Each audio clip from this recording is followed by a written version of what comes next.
إن الحمد لله نحمده ونصلي على رسوله الكريم أما بعد پیارے بھائیو، نماز کی اہم باتیں آپ سماعت کر رہے تھے۔ نماز سے متعلق بہت سارے شروط بھی آپ نے سنے۔ آج انشاءاللہ العزیز انہی شروط میں سے چند اور شروط، ان کا تفصیل سے آپ بیان سنیں گے۔ ان میں سے ایک یہ ہے کہ اگر کوئی شخص نماز میں ہے اور نماز کی حالت میں اس کے جسم سے ہوا خارج ہوتی ہے تو اس نے اپنی نماز کو ختم کر دینا ہے اور نماز سے نکل کر وضو کرنا ہے اور وضو کر کے اپنی نماز کو دوبارہ نئے سرے سے شروع کرنی ہے۔ اگرچہ ایک روایت ہے اما عائشہ رضی اللہ تعالی عنہا سے کہ اس میں یہ ذکر ہے کہ اگر کسی کا وضو ٹوٹ جائے تو نماز سے نکل کر، یعنی نماز کی حالت میں وضو ٹوٹ گیا، اب وہ نماز سے نکل کر جا کر وضو کرے گا اور جتنی رکعتیں ہو چکی تھیں اسی پر بنا کرے گا، یعنی 2 رکعت ہو گئی تھی تو اب تیسری شروع کرے گا، اور اس میں شرط تھی کہ بات نہ کرے۔ لیکن یہ حدیث ضعیف ہے، یہ حدیث سندن ضعیف ہے۔ اس لیے صحیح بات یہ ہے کہ انسان نماز کی حالت میں اگر وضو ٹوٹ گیا تو جا کر وضو کرے گا اور دوبارہ نئے سرے سے نماز شروع کرے گا، پہلی گنتی دوبارہ شروع کرے گا۔ سنیے، روایت ہے علی بن طلق رضی اللہ تعالی عنہ سے کہ رحمت عالم صلی اللہ علیہ وسلم نے فرمایا، اذا فسا احدکم فی الصلاۃ، جب تم میں سے کسی کی بھی ہوا خارج ہو جائے نماز میں تو واپس جائے، فلینصرف، نکل جائے، ولیتوضأ، اور وضو کرے، ولیعد الصلاۃ، اور نماز کو دہرائے، نماز اپنی دوبارہ شروع کرے۔ اس کو 5 نے روایت کیا ہے، یعنی احمد نے، ابو داؤد نے، ترمذی نے، نسائی نے، ابن ماجہ نے، اور ابن حبان نے رحمت اللہ علیہ نے اس کو صحیح قرار دیا ہے۔ بھائیو،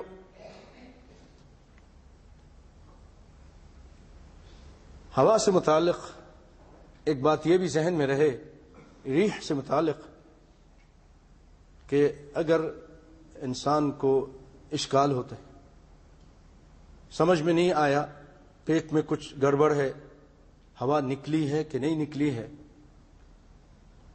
تو آپ صلی اللہ علیہ وسلم کے واضح ارشاد ہے کہ انسان شک کی صورت میں، ایسی صورت میں نماز کو نہ توڑے، نہ نکلے جب تک کہ اس کو بدبو نہ آ جائے، اس چیز کی جو بدبو ہوتی ہے وہ نہ آ جائے، یا آواز نہ آ جائے۔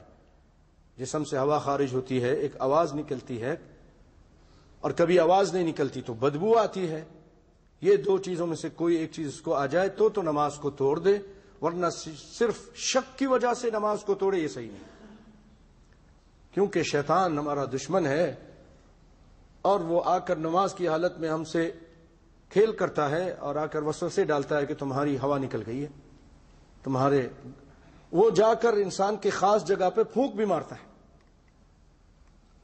اور کہتا ہے کہ تم بے وضو ہو چکے ہو، نماز خراب کرنے کے لیے۔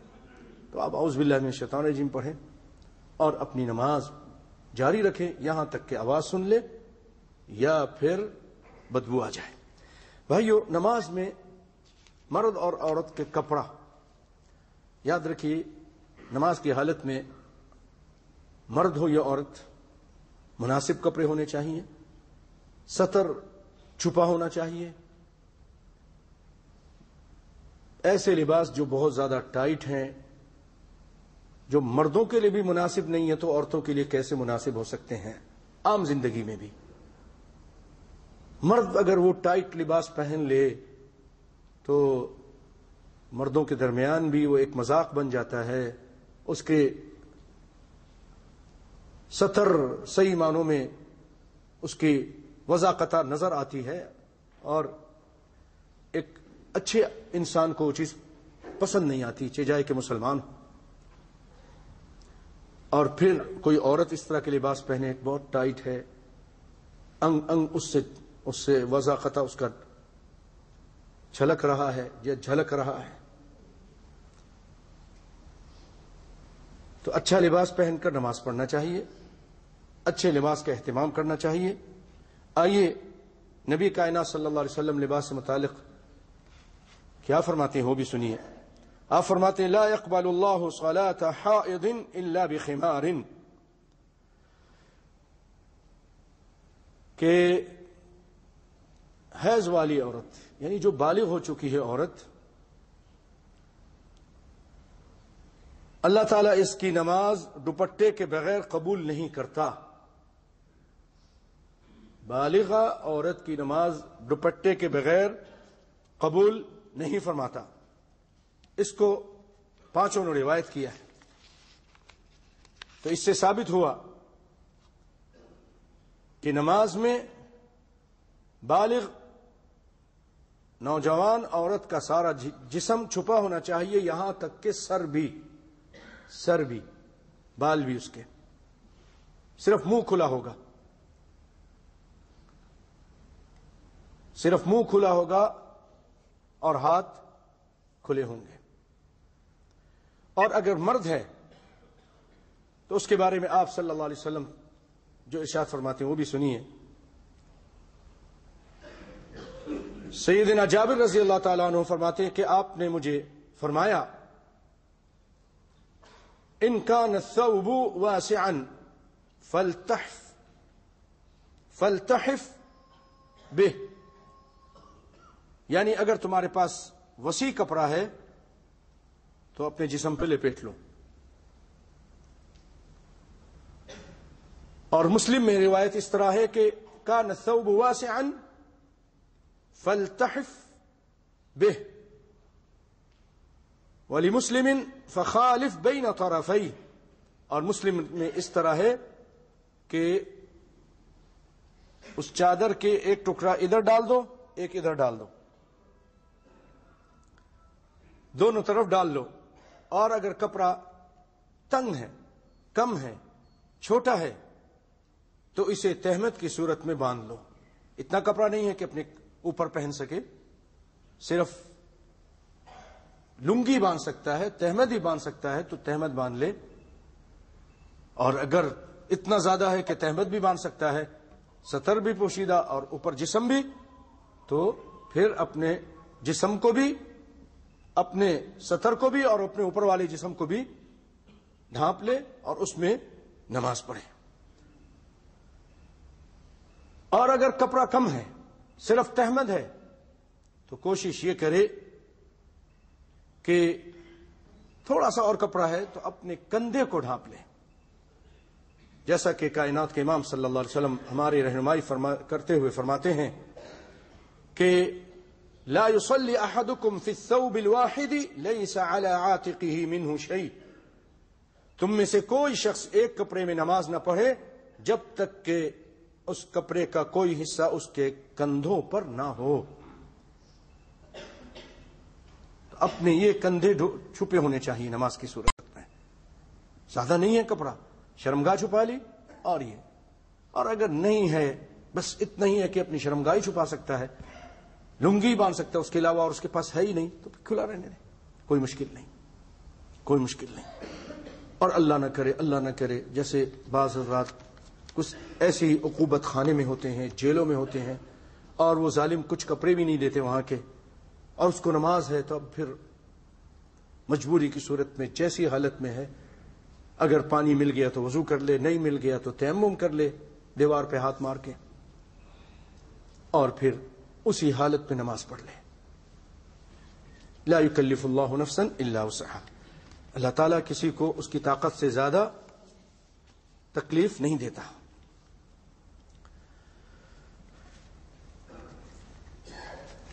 اسی طرح بھائیو ایک اور روایت ہے جو عورتوں سے متعلق ہے، جس میں یہ ذکر ہے، آپ نے تو یہ سنا کہ عورت سر کو چھپائے گی، بالوں کو ڈھانپے گی، پاؤں بھی چھپائے گی، پاؤں پر کچھ نہ کچھ ہونا چاہیے، جیسا کہ ام سلمہ رضی اللہ تعالی عنہا روایت کرتی ہیں، بلکہ وہ پوچھتی ہیں سألت النبی صلی اللہ علیہ وسلم اتصلی المرأة فی درع وخمار، انہوں نے دریافت کیا کہ کوئی عورت تہمد کے بغیر محض کرتے، یعنی تہمد نہیں پہنی، لنگی نہیں پہنی، کرتا پہنی ہوئی عورت نے، اور اوڑھنی میں نماز پڑھ سکتی ہے، یعنی قمیص پہن لے یا اوڑھنی ہے وہ پہن لے اور تہمد نہ ہو، نماز پڑھ سکتی ہے؟ آپ صلی اللہ علیہ وسلم نے فرمایا کرتا اگر اتنا لمبا ہو کہ قدم کی پشت تک پہنچ جائے تو جائز ہے، کرتا اگر اتنا لمبا ہے، اذا كان الدرع سابغا يغطي ظهور قدميها، پاؤں کے جو یہ اوپر والے حصے ہیں یہ اس قمیص سے چھپ جائے تو پھر اس کی وہ قمیص اس کی نماز کے لیے کافی ہے، اور اگر ایسا نہیں ہے تو موزے لے لے، موزے پہن لے۔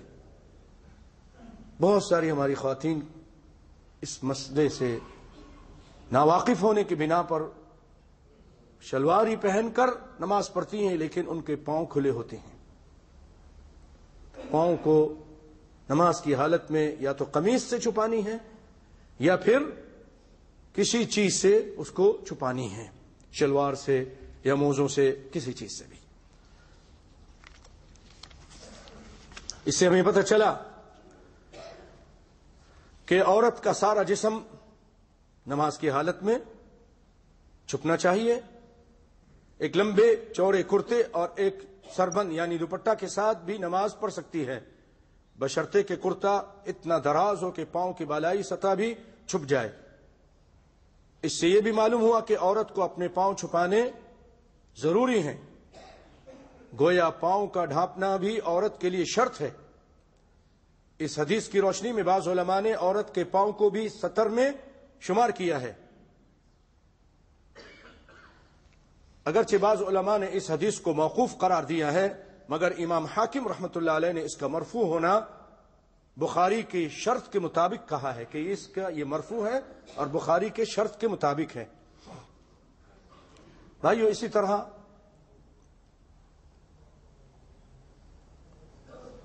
نماز کے لیے ایک چیز بہت ضروری ہے کہ قبلہ رخ ہو، قبلہ رخ، قبلے کی طرف اپنا رخ کرے، یہ اس کی شرط میں سے ہے۔ اب اگر آپ کہیں گئے کسی انجان جگہ پہ، رات کا ٹائم ہے یا دن کا ٹائم ہے لیکن بادل چھائے ہوئے ہیں، اور آپ کے پاس کوئی جو جدید آلات ہیں وہ بھی نہیں ہیں، آپ کسی سے پوچھتے ہیں، کسی نے بتا دیا، کسی نے غلط بتا دیا، اب آپ نے کیا کرنا ہے؟ حدیث سنتے ہیں،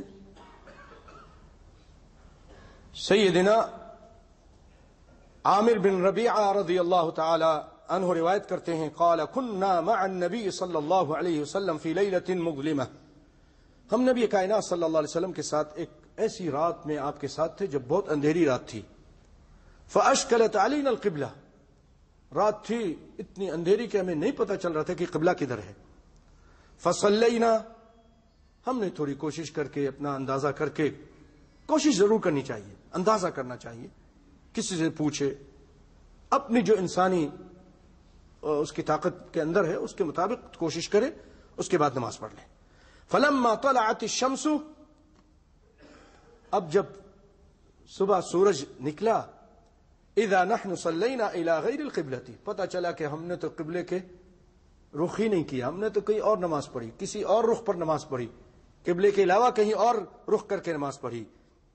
اب یہ پریشان تھے، اللہ تعالیٰ نے آیت اتار دی، فأينما تولوا فثم وجه اللہ، تم جہاں بھی منہ کر لو وہیں اللہ کا رخ ہے۔ تو اس طرح اگر کوئی ایسی حالت پیش آ جائے اور آپ کوشش کے باوجود آپ کو نہ پتہ چل سکے تو پھر آپ جدھر بھی رخ کر کے پڑھ لیں گے آپ کی نماز صحیح ہوگی۔ اس سے پتہ چلا اس حدیث سے کہ عدم واقفیت، ابر آلودگی یا دیگر کسی سبب کے باعث قبلہ صحیح طور پہ معلوم نہ ہو سکے اور آدمی اپنی دانست کے مطابق، اپنی کوشش، اپنے جد و جہد کے مطابق غور و فکر اور سوچ و بچار کے بعد یہ فیصلہ کر لے کہ نماز کہ ادھر ہی لگتا ہے، قبلہ ادھر ہی لگتا ہے، اور ادھر وہ نماز پڑھ لیتا ہے، تو اس کی نماز صحیح ہوگی، اس کو نماز دہرانے کی ضرورت نہیں ہے۔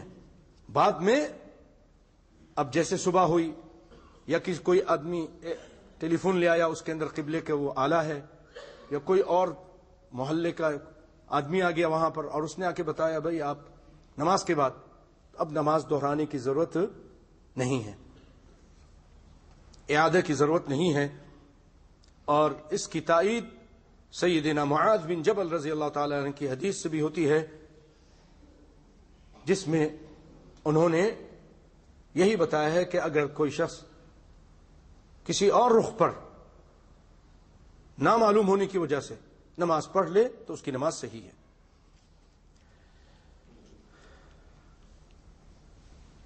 بھائیو، کچھ نمازیں انسان مجبوری کی صورت میں سواری پہ پڑھتا ہے، جہاز پہ پڑھتا ہے، پانی کا جہاز ہو، ہوائی جہاز ہو، ریل گاڑی ہو، کار ہو، اس میں اسلام ہماری کیا رہنمائی کرتا ہے؟ کیا اس طرح نماز پڑھنا جائز ہے کہ نہیں ہے؟ آئیے ہم کتاب و سنت کی روشنی میں اس کو بھی دیکھتے ہیں۔ سیدنا عامر بن ربیعہ رضی اللہ تعالی عنہ روایت کرتے ہیں، قال رأيت رسول اللہ صلی اللہ علیہ وسلم يصلي على راحلته حيث توجهت به، متفق علیہ۔ راوی کہتے ہیں کہ میں نے نبی کائنات صلی اللہ علیہ وآلہ وسلم کو دیکھا کہ آپ اپنی اونٹنی پر سوار ہو کر نماز پڑھ رہے تھے، انہیں اونٹنی پر نماز پڑھتے ہوئے دیکھا، حیث توجہت بہ، اور اونٹنی جدھر بھی جا رہی تھی آپ کو اس کی وجہ سے کوئی مشکل پریشانی نہیں ہو رہی تھی۔ اور بخاری میں اس طرح ہے کہ یؤمی برأسہ ولم یکن یصنع فی المکتوبۃ، آپ صلی اللہ علیہ وسلم سر کے اشارے سے نماز پڑھ رہے تھے، اس پہ اونٹنی پر بیٹھے، اپنی سواری پر بیٹھے، سر کے اشارے سے نماز پڑھ رہے تھے، اور آپ یہ صرف نفل میں کرتے تھے، فرض میں نہیں کرتے تھے، سنت میں کرتے تھے، فرض میں نہیں کرتے تھے۔ اسی طرح انس رضی اللہ تعالی عنہ روایت کرتے ہیں کہ نبی کائنات صلی اللہ علیہ وسلم اذا سافر فاراد ان يتطوع، آپ صلی اللہ علیہ وسلم جب سفر کرتے تھے اور آپ کا ارادہ ہوتا تھا کہ آپ نفل ادا کریں، سنت ادا کریں، یا نفل ادا کریں یا تہجد ادا کریں، استقبل بناقته القبلہ، کہ آپ صلی اللہ علیہ وسلم اپنی ناقہ، اپنی اونٹنی کا رخ پہلے قبلے کے رخ کر لیتے تھے، اس کے بعد اس کو چھوڑ دیتے تھے، اپنے راستے پہ چلے، چاہے مخالف راستہ کیوں نہ ہو۔ قبلہ ادھر ہے، پہلے ادھر رخ کر دیا اور اونٹنی کو راستہ معلوم ہے، اب وہ ادھر جا رہی ہے، کوئی مشکل نہیں۔ اس حدیث سے معلوم ہوا کہ سفر کی حالت میں نفلی نماز سواری پر ادا کی جا سکتی ہے۔ ایک دفعہ سواری کا رخ قبلے کی طرف کر لیجئے، پھر اگر سواری کا رخ کسی دوسری جانب ہو جائے تب بھی نماز درست ہے۔ یہ سب اسلام کی آسانیاں ہیں۔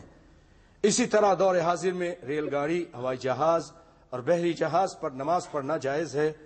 ان کا حکم کشتی کا حکم ہوگا، اور کشتی میں نماز پڑھنا ثابت ہے اور تمام فقہا اس کے جواز پر متفق ہیں۔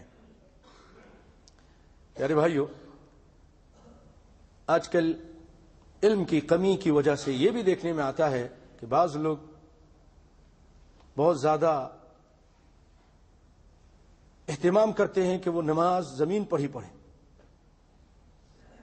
کہ جی فرض نماز ہے۔ بھائی اگر آپ دیکھ رہے ہیں کہ اس وقت میں فرض نماز جب اپنی زمین پر جا کے پڑھوں گا تو نماز کا ٹائم نکل جائے گا، تو آپ اپنی ہوائی جہاز پہ ہی نماز پڑھ لیجئے، پوچھ لیجئے اس سے، جہاز والے سے، کیپٹن سے، یا وہ جو اس کے ایئر ہوسٹس ہوتے ہیں ان سے پوچھ لیجئے کدھر ہے قبلہ، پتہ چل گیا ٹھیک ہے، نہیں تو جدھر منہ کیا آپ اپنی بیٹھے بیٹھے نماز پڑھ لیں، رکوع کر لے، سجدے کو تھوڑا جھکا لیں اور اسی حالت میں نماز فرض بھی پڑھ لیں۔ بعض حضرات ریل گاڑی پر جب سفر کرتے ہیں، اب وہاں ٹائم کم ہوتا ہے اور انہوں نے نماز پڑھنی ہوتی ہے۔ اب کیا ہوتی ہے صورتحال، یہ ہوتی ہے کہ وہ نماز شروع کرتے ہیں، ریل نے سیٹی بجائی اور یہ جناب بری طرح یا تو نماز توڑتے ہیں یا پھر تیزی سے نماز پڑھ کر گاڑی کے پیچھے بھاگتے ہیں، کوئی گر جاتا ہے، کسی کو حادثہ ہو جاتا ہے۔ اسلام اس کی اجازت نہیں دیتا، آپ کے لیے آسانی ہے۔ ایسی صورتحال میں آپ اپنی ریل گاڑی میں بھی فرض بھی پڑھ سکتے ہیں اگر آپ کو خطرہ ہے کہ آپ کی فرض کا ٹائم نکل جائے گا، وقت جو ٹائم ہے اس نماز کا نکل جائے گا۔ ریل گاڑی پر، کشتی پر، سمندری جہاز پر، ہوائی جہاز پر آپ اپنی نماز ادا کر سکتے ہیں۔ بھائیو، اسلام نے ہمیں یہ بھی رہنمائی کی ہے کہ کچھ جگہیں ایسی ہیں زمین پر جہاں نماز نہیں پڑھنی چاہیے۔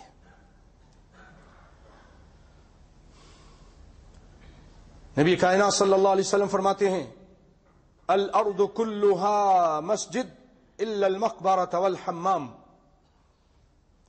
مسجد ساری کی ساری، زمین ساری کی ساری مسجد ہے، ساری زمین آپ اس پر نماز پڑھ سکتے ہیں، مگر مقبرہ، قبرستان، وہاں نماز نہیں پڑھیں گے۔ کیوں؟ وہاں اگر نماز پڑھیں گے تو وہاں ایسا ہو جائے گا کہ جیسے آپ مردے کو سجدہ کر رہے ہیں، یا ایسا لگے گا، شبہ ہوگا کہ آپ اللہ کے لیے پڑھ رہے ہیں لیکن آپ کے سامنے ایک مردہ لیٹا ہوا ہے، قبر ہے، اور کوئی دیکھنے والا کہے گا یہ قبر کو سجدہ کر رہا ہے۔ اس شبہ سے بھی بچانے کے لیے اسلام نے اس کا راستہ ہی بند کر دیا کہ قبرستان کے اندر جا کے نماز نہیں پڑھی جائے گی، منع کر دیا، اور باتھ روم میں نماز پڑھنے سے بھی منع کر دیا۔ اب کوئی شخص نہا رہا ہے اور اسی وقت کوئی کپڑا پہن کے وہیں پر شروع ہو گیا، باتھ روم میں بھی نماز پڑھنے سے منع کر دیا ہے۔ رواہ الترمذی، اس کو امام ترمذی نے روایت کیا، وَلَهُ عِلَّةٌ، اس میں کچھ علت ہے، لیکن امام دار القطنی اور بہقی نے کہا کہ یہ حدیث مرسل سند سے ہی محفوظ ہے۔ تو ہمیں اس حدیث سے پتہ چلا کہ قبرستان اور حمام میں نماز پڑھنی درست نہیں۔ حمام میں اس لیے کہ وہ ناپاک جگہ ہے، اور قبرستان میں اس لیے کہ اس کی وجہ سے انسان، یہ ذرائع ہیں شرک تک پہنچانے کے، شرک کی طرف لے جانے کے ایک ذریعہ ہے، اس لیے اس ذریعہ سے بھی اسلام منع کرتا ہے۔ اسی طرح ابن عمر رضی اللہ تعالیٰ عنہ روایت کرتے ہیں کہ نہا رسول اللہ صلی اللہ علیہ وسلم ان یصلی فی 7 مواطن، کائنات کے امام صلی اللہ علیہ وسلم نے 7 جگہوں پہ نماز ادا کرنے سے منع فرمایا ہے: المزبلہ والمجزرہ والمقبرہ وقارعۃ الطریق والحمام ومعاطن الابل وفوق ظہر بیت اللہ۔ 7 جگہیں کون سی ہیں؟ کائنات کے امام فرماتے ہیں کہ کوڑا کرکٹ کی جگہ، گندگی کی جگہ۔ نماز کے لیے شروط میں سے ایک شرط یہ ہے کہ جگہ پاک ہو، جسم پاک ہو، لباس پاک ہو۔ آپ کا لباس تو پاک ہے، جسم بھی پاک ہے، لیکن جگہ پاک نہیں، کوڑے والی جگہ ہے، گندگی کے ڈھیر ہیں۔ نماز ایک اعلیٰ عرفہ پاکیزہ چیز ہے، اس کو پاکیزہ جگہ پر ادا کیجیے. اسی طرح کمیلا، جہاں جانور ذبح کیے جاتے ہیں، اور آپ کو یہ معلوم ہونا چاہیے کہ دم مسفوح جانور کو جب ذبح کیا جاتا ہے اور اس کے گلے سے جو خون نکلتا ہے وہ خون حرام ہے. انما حرم علیکم المیتۃ والدم ولحم الخنزیر وما اہل به لغیر اللہ، تمہارے اوپر مردار حرام ہے. انما حرم علیکم المیتۃ والدم، اور خون.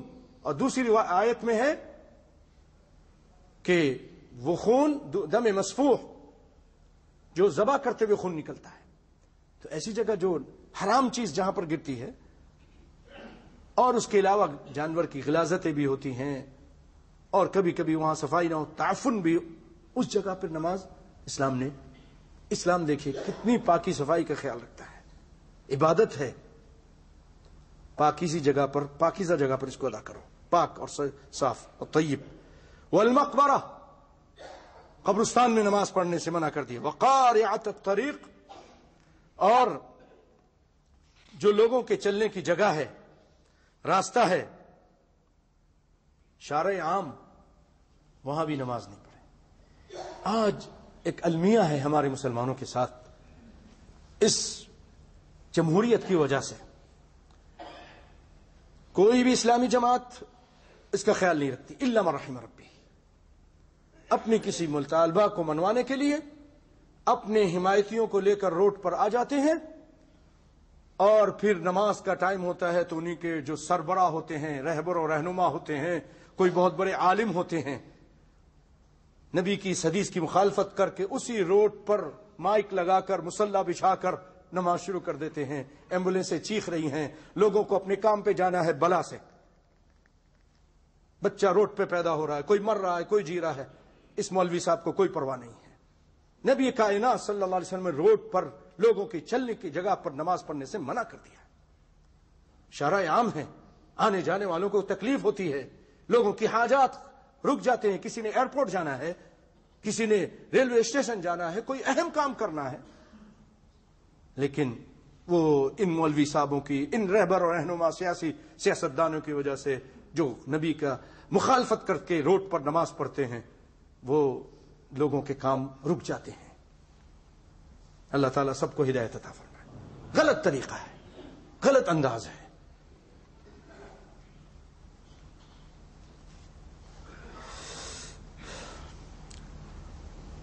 والحمام، اور حمام میں بھی نماز پڑھنے سے آپ نے منع کیا. ومعاطن الابل، اور جہاں اونٹوں کو رکھا جاتا ہے وہاں بھی نماز پڑھنے سے منع کیا.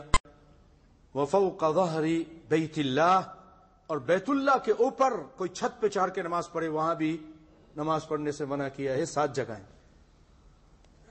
2 کا پہلے ذکر آ گیا تھا الگ سے، اور وہ 2 حمام اور مقبرہ ان حدیث کے اندر بھی 7 چیزوں میں وہ بھی آ گئی ہیں. بھائیو تھوڑا تھوڑا آپ آگے ہو جائیں، اللہ آپ لوگوں کو جزائے خیر دے. ماشاءاللہ جگہ ہے، تھوڑا ہل جل کریں، آگے آگے آ جائیے. بارک اللہ فیکم، بہت شکریہ. آپ لوگ بھی آئیے، صرف آگے والے آگے ہو جائیں اور آپ نہ ہلیں تو پھر کیا فائدہ ہوا. آپ لوگ بھی بھائیو ہل جائیے، تھوڑا ہل جل کیجیے، اللہ جزائے خیر دے. اس ہلنے کا بھی اجر ملے گا.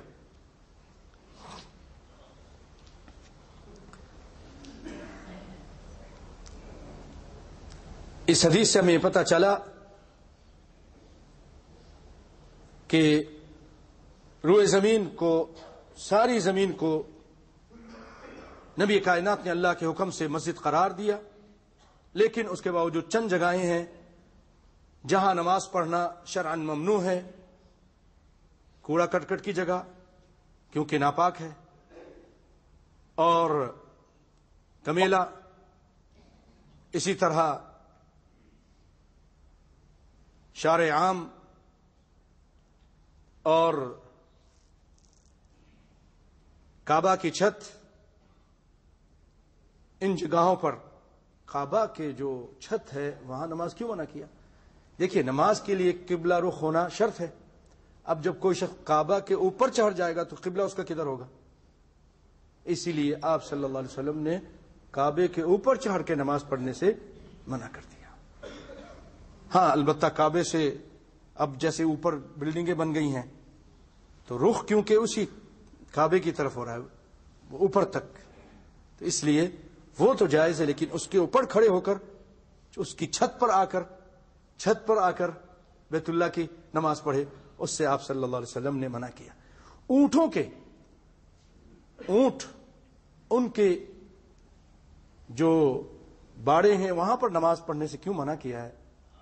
بہت ساری حکمتیں ہو سکتی ہیں، ان میں سے ایک حکمت یہ نظر آتی ہے کہ اونٹ جو ہے یہ تھوڑا جلالی جانور بھی ہے، یہ انتقام لینے والا جانور بھی ہے، یہ بڑا غصے والا بھی ہے۔ جب بھپر جاتا ہے نا تو اپنے دشمن کو کئی سال بعد بھی پہچانتا ہے، اور اس کو دیکھ لے تو بھاگ کر اس کی کھوپڑی سے پکڑ لیتا ہے اور پھر اس کو اپنے پاؤں میں لے لیتا ہے، اس کو کاٹتا ہے، اپنا انتقام لیتا ہے۔ اور بھی کئی حکمتیں ہو سکتی ہیں، نبی کائنات صلی اللہ علیہ وسلم نے ہمیں اس میں منع کر دیا ہے۔ ہاں بکری کے بارے میں آپ نماز پڑھ سکتے ہیں، صفائی کر کے بکری کے اس میں وہاں کی اجازت ہے، لیکن اس سے اسلام نے منع کیا ہے۔ اسی قبرستان سے متعلق ایک اور روایت سنیے جو مسلم شریف کی ہے۔ نبی کائنات صلی اللہ علیہ وسلم فرماتے ہیں لا تصلوا الى القبور ولا تجلسوا علیہا، کہ قبروں کی طرف رخ کر کے نماز مت پڑھو، بلکہ حدیث شریف میں یہاں تک آیا ہے کہ نبی کائنات صلی اللہ علیہ وسلم اس دنیا سے تشریف لے جا رہے ہیں، آخری لمحات ہیں، اور آپ صلی اللہ علیہ وسلم آخری لمحات میں جہاں چند اور اچھی اچھی باتیں کرتے ہیں، آپ صلی اللہ علیہ وسلم رحمت عالم صلی اللہ علیہ وسلم یہ فرماتے ہیں لعن اللہ الیہود والنصارى اتخذوا قبور انبیائہم مساجدا، اے اللہ لعنت بھیج یہود و نصارہ پر، یہودیوں پر اور عیسائیوں پر، اتخذوا قبور انبیائہم مساجدا، اس لیے کہ وہ انبیاء کی قبروں کو سجدہ گاہ یا انبیاء کی قبروں پر مسجد بنا لیتے تھے، جہاں قبر دیکھی وہیں مسجد بنا لی، یا انبیاء کی قبروں کو جا کے سجدہ کرتے تھے، اس فعل کی وجہ سے ان پہ لعنت۔ تو بھائیو آج ہم انبیاء تو چھوڑ، صحابی بھی نہیں، عام لوگوں کی قبریں، اپنے پیر صاحب کی، اپنے بزرگ کی، جب وہ قبر فوت ہو گئے ان کی قبر کو مسجد کے آگے دفنا دیا۔ پاکستان میں بے شمار اور ہندوستان میں اس طرح کی مسجدیں، امام صاحب مر گئے اسی کو مسجد کے قبلے کے رخ دفن کر دیا۔ یا پھر یہ ہے کہ قبرستان بنا لی، کہیں پر ان کی قبر بنا لی اور لوگ آ رہے ہیں سجدہ کر رہے ہیں، لوگ آ کر قبر کو سجدہ کر رہے ہیں، ایک عام آدمی کی قبر اس پہ سجدہ کر رہے ہیں، جبکہ اللہ کے رسول نے لعنت بھیجی ہے جو نبیوں کی قبر پر سجدہ کرے تو جو عام آدمی کی قبر پہ سجدہ کرے وہ اس پر لعنت نہیں، یہ شرک ہے۔ اللہ تعالیٰ قرآن پاک میں فرماتے ہیں کہ لوگوں لا تسجدوا للشمس ولا للقمر، سورج کو چاند کو سجدے مت کرو، واسجدوا للہ الذی خلقہن، سجدہ ان کو کرو جس نے، اس ذات کو کرو جس نے چاند اور سورج کو پیدا کیا۔ ان کنتم ایاہ تعبدون، اگر تم خاص اللہ کی عبادت کرنے والے ہو تو صرف اللہ کی پوجا کرو جس نے چاند، سورج، ستارے، انسان، ان نبیوں کو، سب چیز کو اس نے پیدا کیا، اسی کو سجدہ کرو، خالق ارض و سما کو سجدہ کرو۔ ایک صحابی معاذ بن جبل رضی اللہ تعالیٰ عنہ تشریف لاتے ہیں، اللہ کے رسول میں اب سرداروں کو اور دنیا کے حاکموں کو دیکھ کر آیا ہوں، لوگ ان کے سجدہ کرتے ہیں، آپ ہمیں اجازت دیجئے، فأنت احق ان یسجد لک، آپ زیادہ حقدار ہیں کہ آپ کو سجدہ کیا جائے، کائنات کے امام ہمیں آپ اجازت دیجئے ہم آپ کو سجدہ کریں۔ آپ صلی اللہ علیہ وسلم نے سوال کیا. یہ آپ کا بڑا اچھا انداز تھا, سوال کرتے تھے, اس میں سمجھاتے تھے. آپ نے فرمایا معاذ لو مررت بقبری فانت تسجد له, اگر تو میری قبر سے گزرے, یعنی آپ کو پتا تھا کہ میں بھی ایک دن مر جاؤں گا. آج لوگ انکار کرتے ہیں, نہیں جی نبی کے لیے موت کو ثابت کرنا ہے تو گستاخی ہے. کیا نبی اپنی بھی گستاخی کریں گے؟ قرآن گستاخی کرے گا؟ قرآن کہہ رہا ہے انک میت وانہم میتون, انک میت وانہم میتون. بھائیو یہ آیت واضح ہے. افإن مت فهم الخالدون, کیا اگر آپ مر گئے تو کیا یہ دوسرے لوگ زندہ رہیں گے؟ اور بھی بہت ساری آیتیں ہیں. ایک جگہ اللہ تعالیٰ فرماتے ہیں ام کنتم شہداء اذ حضر یعقوب الموت, کیا تم حاضر تھے جب یعقوب علیہ السلام پر موت آئی؟ نبیوں کو موت آئی ہے اور وہ اس دنیا سے چلے گئے. نبیوں کے لیے موت گستاخی نہیں. خود ایک اور مشہور آیت ہے, اللہ تعالیٰ فرماتے ہیں نبی کائنات صلی اللہ علیہ وسلم کے بارے میں قل ان صلاتی ونسکی ومحیای ومماتی, کہہ دیجئے میری نماز, میری قربانی اور میرا زندہ رہنا اور میرا کیا مرنا سب اللہ کے لیے. قرآن ثابت کر رہا ہے. لیکن آج بہت سارے ملا مولوی کہتے ہیں نہیں یہ گستاخی ہے. تو صحابی کو کہتے ہیں لو مررت بقبری فانت تسجد له, اے معاذ اگر تم میری قبر سے گزرو گے تو کیا تم مجھے سجدہ کرو گے؟ کہا نہیں. اللہ کے رسول, کیوں؟ آپ کی تعلیم نہیں ہے, آپ نے اس پہ تو لعنت بھیجی ہے, نہیں کریں گے. آپ صلی اللہ علیہ وسلم نے فرمایا لو كنت آمر احدا ان يسجد لاحد لامرت النساء ان يسجدن لازواجهن, اگر میں اس کائنات میں کسی کو آرڈر دیتا کہ اللہ کے علاوہ کسی اور کو سجدہ کرو تو عورتوں کو حکم دیتا کہ وہ اپنے شوہر کو سجدہ کریں. لیکن کسی کے لیے بھی سجدہ جائز نہیں, نہ تعظیمی سجدہ, نہ تعبدی سجدہ, نہ تکریمی سجدہ. پچھلے زمانے میں تھا, یوسف علیہ الصلوۃ والسلام کو سب نے سجدہ کیا, بھائیوں نے آ کے سجدہ کیا, وہ ان میں تھا. ہمارے لیے کسی قسم کا سجدہ جائز نہیں. اگر سجدہ ہے تو صرف اللہ کے لیے ہے.